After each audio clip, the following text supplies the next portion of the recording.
Nous sommes toujours à la préfecture de Loire-Atlantique et on vous propose de visiter un peu en avant-première de ce week-end, de ce lieu symbolique de la ville et puis aussi de la citoyenneté. Justement, la thématique de cette année, notre guide s'appelle Ludovic. Bonjour. Bonjour. Merci de nous faire la visite de ce bâtiment que les Nantais voient régulièrement mais connaissent peut-être assez mal. On commence ici donc, par les extérieurs ? Tout à fait.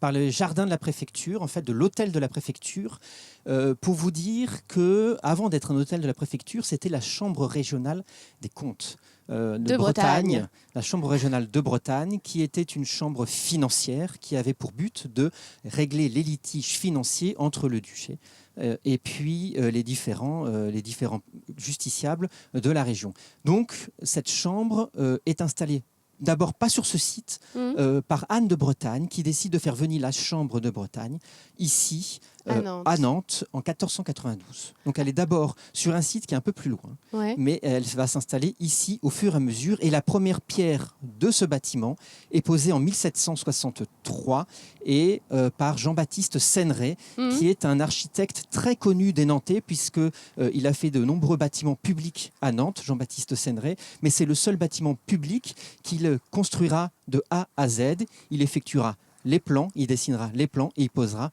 la dernière pierre. Donc c'est un bâtiment assez unique pour les Nantais parce que Céneret a construit ce bâtiment de A à Z. Et il y a toujours le quai qui porte son nom. Il y a toujours le quai Céneret de l'autre côté, sur la façade nord, qui porte son nom. Tout à fait. Alors c'est encore un argument, cette chambre régionale des comptes de Bretagne. Donc auparavant, pour dire que Nantes est en Bretagne, c'est un argument qu'on donne pour la fameuse polémique.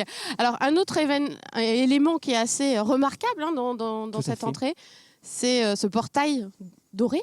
Ce portail doré qui a été rénové il y a une année. Une très belle rénovation qui vient clore en fait ce jardin qui au départ était un jardin ouvert, public. Il vient clore ce jardin en 1829, sachant que le bâtiment a été terminé en 1782. Donc vous voyez, ce bâtiment était ouvert sur la place et ce jardin vient, ce bâtiment, ce portail vient clore en fait le jardin et fermer ce jardin.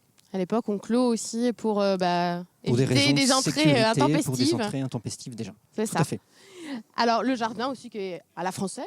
Oui. Voilà, un jardin à la classique. Française. Avec des arbres qui viennent du jardin des plantes, qui sont plus que centenaires et qui ont été prêtés par le jardin des plantes à l'époque. Ce sont des magnolias, si je ne m'abuse. Ce sont des magnolias, exactement. Symbole aussi de la ville de Nantes. Évidemment, un arbre emblématique de Nantes. Et alors après, on se trouve devant cette entrée avec évidemment un drapeau tricolore. Tout à fait. Et puis une porte aussi remarquable. Une porte remarquable. Alors ce bâtiment, il est vraiment construit comme un bâtiment, et c'était à la mode à l'époque, à la fin du XVIIIe siècle, dans les années 1760, un bâtiment néoclassique. Vous retrouvez des éléments qu'on retrouve sur les bords de la Méditerranée, à la fois les colonnes de type ionienne, à la fois les balustres que l'on voit mal, il faudrait du recul, mais c'est ça l'intérêt de venir à pied à la préfecture, c'est de voir le recul sur ces balcons qui sont des balcons à la mode italienne, donc des balcons très intéressants. Et ce bâtiment est symétrique, c'est-à-dire que vous avez les mêmes façades ici au sud et face à l'Erdre au nord. C'est tout l'intérêt aussi de ce bâtiment néoclassique, avec une décoration et une porte magnifique qui a été sculptée par Charles Robineau-Bertrand.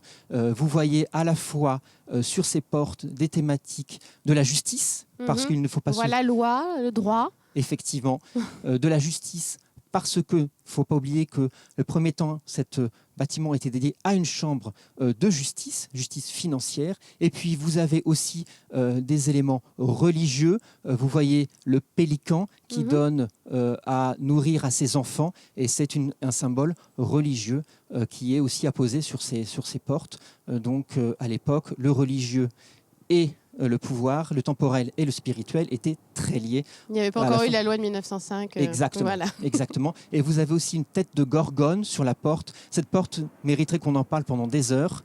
Donc venez visiter la préfecture. Voilà, on vous donne un aperçu pour vous donner envie de venir ce week-end et d'en savoir plus encore. Vous savez l'histoire des gorgones, quand le justiciable est de mauvaise foi, la gorgone fige la personne. C'était pour faire peur au justiciable qui rentrait dans ce palais de justice. Au lieu de la prison, on avait la gorgone, comme menace. Place. Exactement. Une petite question, quand est-ce que ce bâtiment devient préfecture, en quelques mots ? En 1800. En fait, de 1782 à 1790, ce bâtiment ne reste pas moins que 10 ans, en fait, une chambre des comptes. En 1800, l'Assemblée départementale s'installe ici, sous Napoléon, et ce bâtiment devient une préfecture de plein exercice. C'est un hôtel de la préfecture avec les logements du préfet qui se trouvent à droite de cette façade.